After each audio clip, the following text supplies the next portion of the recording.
Hey there, fellow collectors and comic book fans. Today we're taking an in-depth look at the legendary 1982 DC Comics Style Guide. This guide was a game changer, defining the look of Superman, Batman, Wonder Woman, and the entire DC universe for a generation. We'll dive into the history behind its creation, explore how it influenced iconic products like the Superpowers collection toys, and even take a closer look at my copy of the gorgeous new hardcover reproduction by Standards Manual. Stick around, we got a lot to cover and you don't want to miss it.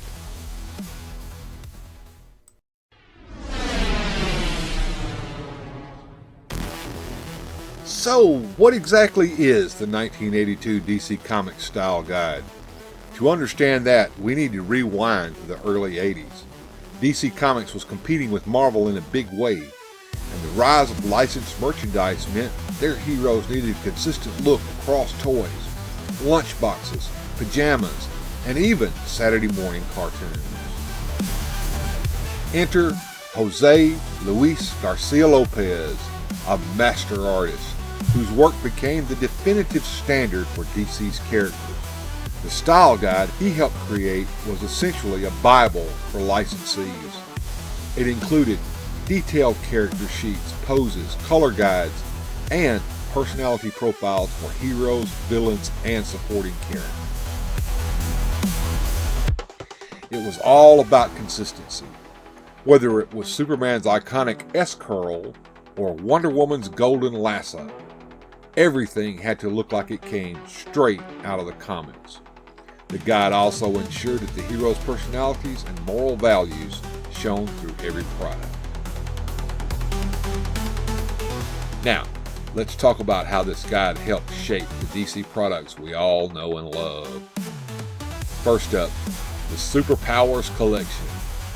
These action figures were revolutionary for their time, with articulation, vibrant colors and features that reflected each character's power.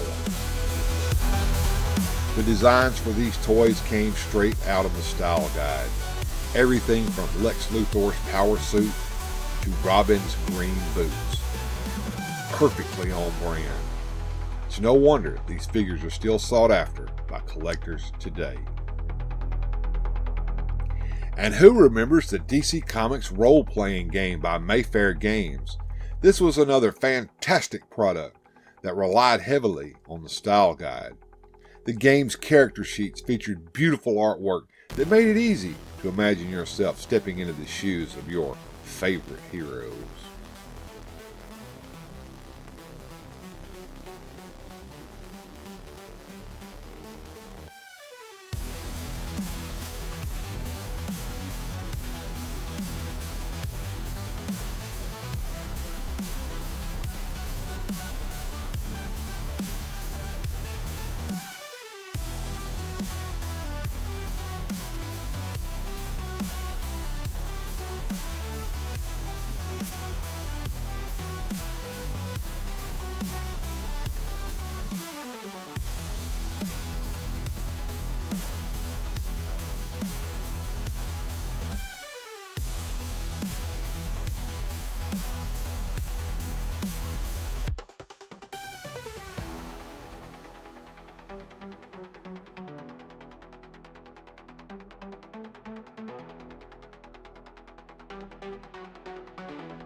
Coming from the farthest reaches of the universe to challenge the worst villains on Earth are the most powerful heroes ever in the Battle of the Superpowers Collection. Can it be the Supermobile on the attack, the Lexor 7 armed with kryptonite? Will the Supermobile repel those deadly rays?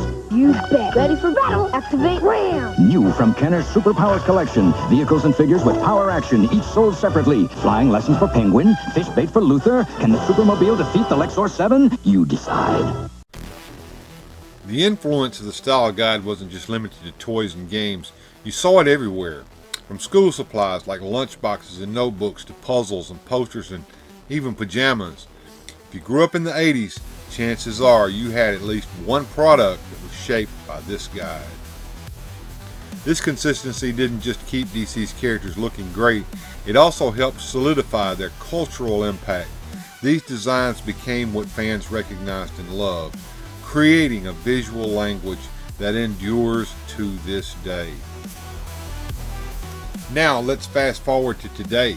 Standards Manual, a company dedicated to preserving iconic design artifacts, has given us this incredible hardcover reproduction of the 1982 DC Comics Style Guide. The quality of this book is stunning, from the vibrant colors to the meticulous reproduction of every page. It's clear that this was a labor of love. Standards Manual has done an amazing job bringing this piece of comic book history to a new generation of fans. For me, the 1982 DC Comics Style Guide is more than just a book. It's a bridge between the comics we loved and the incredible products that brought our heroes to life. Whether it's the Superpowers collection, the role-playing game, or an old Superman lunchbox, it all started with this guide. What about you? Do you have a favorite DC product from the 80s or a memory tied to these amazing designs? Let me know in the comments below.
And if you enjoyed this trip through comic book history, don't forget to like, subscribe, and hit that notification bell so you don't miss our next adventure. And as always, Keep on collecting and stay fantastic. We'll see you next time on Weird Fantastic Toy Adventures. In the meantime, have a good journey.